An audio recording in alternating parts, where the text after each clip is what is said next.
Hello dear students, welcome back to my channel physics SPC. Gravitation का एक question. Three particles each having a mass 100 gram are placed on the vertices of equilateral triangle of side 20 centimeter. The work done in increasing the side of this triangle 40 centimeter each. चार choice दे रखी है। Solution, सबसे पहले diagram बनाते हैं। Question में given क्या है कि एक इक्विलैटरल ट्रायंगल है आपका ऐसे, जिसकी साइड मान लो ए है जो कि 20 सेंटीमीटर दे रखी है। तीनों वर्टेक्स पर मास दे रखे हैं, इक्वल मास दे रखे हैं। एम 100 ग्राम, यहाँ पर भी एम ही है और यहाँ पर भी एम है। अगर इस ट्रायंगल की साइड को डबल कर दिया जाए,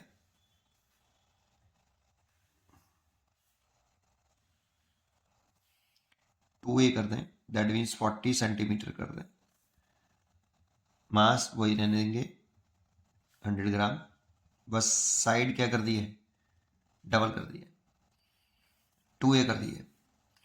तो कितना वर्क करना पड़ेगा ये पूछ रहा है हमसे, ठीक है। नहीं, पहले क्वेश्चन समझ में आया। अच्छा, अब देखो हम जानते क्या है कि जो डेल्टा यू होता है, चेंज इन पोटेंशियल एनर्जी, वो माइनस के वर्डन बाई कंजर्वेटिव फोर्स होता है।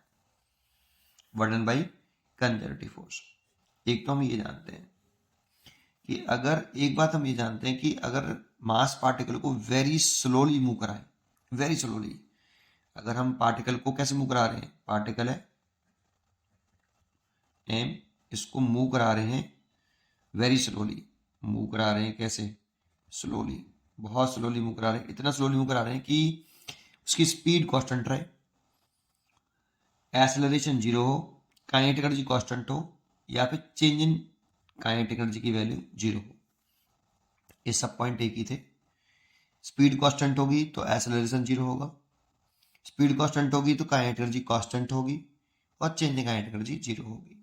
इस वाले केस में वर्क एनर्जी थ्योरम लगाएं तो work done by external agent plus work done by gravitational force, conservative force यहाँ पे ग्रेविटेशनल फोर्स है, is equal to change in kinetic energy. Work done by all forces is equal to change in kinetic energy, ये work energy theorem होती है। तो यहाँ पर W external लिखें plus W gravitational force is equal to zero, तो W external is equal to minus के work done by gravitational, ये फॉर्मूला होता है। और देखो यहाँ कंजर्वेटिव फोर्स जो है सी, ये स्टैंडर्ड फॉर्मूला है, सब जानते हैं हम। तो delta U change in potential energy is equal to minus के वर्डन बाई ग्रेविटेशनल फोर्स, क्योंकि कंजर्वेटिव फोर्स ग्रेविटेशनल फोर्स होता है। और इसकी जगह पे ले सकते हैं हम डब्ल्यू एक्सटर्नल, तो डेल्टा यू बराबर डब्ल्यू एक्सटर्नल। तो एक तो पॉइंट समझ में आया हमें कि डब्ल्यू एक्सटर्नल निकालना है, तो delta you that means you final minus you initial. तो देखो ये इनिशियल सिस्टम हो गया पूरा, इसको इनिशियल सिस्टम मान लो, और ये आपका फाइनल सिस्टम हो गया। तो अब बस केवल आपको ये, अब शेष में केवल वर्डन का है, जब केवल वर्डन का है तो वर्डन बाई एक्सटर्नल फोर्स निकालते हैं, और अगर वर्डन बाई ग्रेविटेशनल फोर्स पूछता तो फिर हम यहीं से कर लेते, इसी से कर लेते, इस वाले से, इस वाले रिजल्ट से, ठीक है। अब दूसरा पॉइंट, एक पॉइंट तो हमें ये समझ में आना चाहिए पहले। दूसरा पॉइंट, पोटेंशियल एनर्जी अगर दो मासेस हैं, एक m1 एक m2, एक दूसरे से आध दूरी पर रखें, दो मासेस हैं, इस सिस्टम की पोटेंशियल एनर्जी का फॉर्मूला होता है माइनस के जी m1 m2, और इन दोनों मास के बीच की, जो भी दो मास मल्टीप्लाई किया ना, उन दोनों के बीच की शॉर्टेस्ट सेक्शन, जो कि इस डायग्राम में आध रखी है आर, ये फॉर्मूला होता है पोटेंशियल एनर्जी टू मासेस के, पॉइंट मासेस हो तो उनकी पोटेंशियल एनर्जी का फॉर्मूला ये होता है। कर लो, अब यू फाइनल निकाल लो, यू फाइनल निकाल लो, इसकी पोटेंशियल एनर्जी निकाल लो। तो पहले तो ये, तो पहले फाइनल सिस्टम की पोटेंशियल एनर्जी निकाल रहा हूँ यू एफ, इसकी कितने पेयर बनेंगे, तो एक, मान लो ये पहला है, ये दूसरा मास है, और ये तीसरा है, तो एक पेयर बनेगा U12, एक बनेगा U23, और एक बनेगा U13, तीन पेयर बन जाएंगे।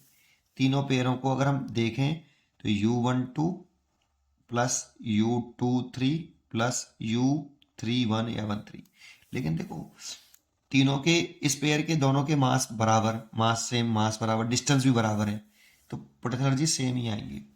ठीक है, तो कितनी आ जाएंगी, 3u12 लिख लो, तीनों सेम होंगी। ये कितनी होगी भाई, तो 3 कितनी होगी, माइनस के जी, दोनों मास का मल्टीप्लाई कर लो, तो दोनों मास का मल्टीप्लाई करेंगे तो मास का मल्टीप्लाई करना होता है, तो m into M, M square हो गया, अपॉन शॉर्ट एक्सेप्शन इसकी कितनी है, ये 2a है, तो 2a।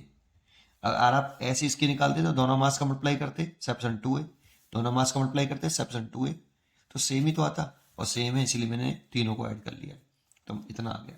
दैट मीन्स माइनस के 3gm स्क्वायर ओवर 2a, ये फाइनल पोटेंशियल एनर्जी हो गई। ऐसे ही आप इनिशियल पोटेंशियल एनर्जी निकाल लो सिस्टम की, इक्वल टू सेम, इसमें भी 3 पेयर बनेंगे और तीनों पेयर की पोटेंशियल एनर्जी सेम होगी क्योंकि मास सेम है और डिस्टेंस भी सेम है। तो कितने लिख सकते हैं, 3 इंटू माइनस के जी एम स्क्वेयर ओवर ए क्यों लिख दिया, क्योंकि साइड इसकी ए है, ये वाला फॉर्मूला है बेटा, साइड ए है इसीलिए ए लिखा, इसमें साइड 2a था तो इसलिए 2a लिखा था, और 3 का मल्टीप्लाई इसलिए किया, 3 पेयर बनेंगे, तीनों को जोड़ेंगे तो ये आ जाएगा। ठीक है, u इनिशियल आ गया। अब ये दोनों वैल्यू आप यहाँ डाल दो फर्स्ट इक्वेशन में, तो अगर मैं इसमें वैल्यू पुट करूँ तो W एक्सटर्नल निकल आएगा बेटा, W external is equal to U final, U final है आपका माइनस का 3gm स्क्वेयर ओवर 2a, और ये इनिशियल है माइनस एंड माइनस का 3gm स्क्वेयर ओवर a, तो देखो माइनस माइनस प्लस हो जाएगा, तो ये प्लस का हो गया 3gm स्क्वेयर अपॉन a, और ये माइनस का रहा 3gm स्क्वेयर ओवर 2a।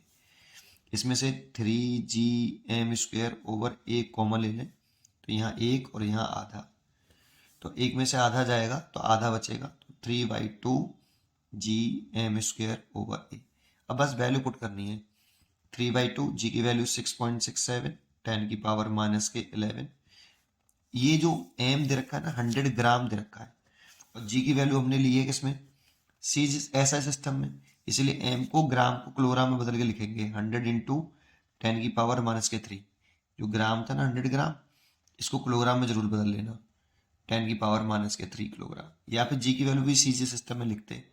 ठीक है, ऐसे ही लिख देते हैं, ओवर ए, जो साइड ए दे रखी थी, देखो ए मैंने 20 सेंटीमीटर माना था, 2a 40 सेंटीमीटर था, तो ए की वैल्यू 20 सेंटीमीटर, उसे भी बदलना पड़ेगा, सेंटीमीटर है तो उसे भी बदलो 20 इंटू 10 की पावर माइनस के 2 मीटर में, तो 20 इंटू 10 की पावर माइनस के 2। अब आप इसे सॉल्व करना, सॉल्व करके ये आएगा बेटा इसका आंसर, मैं लिख देता हूँ 5.0023 ऐसे कुछ आएगा, तो 10 की पावर माइनस के 12 जूल। सॉल्व करके देखिए आप आंसर आ जाएगा बिल्कुल, W एक्सटर्नल ये आएगा बेटा, इसीलिए इसका आंसर हो गया ए, करेक्ट चॉइस है ए। पढ़ते रहिए और खुश रहिए, थैंक यू।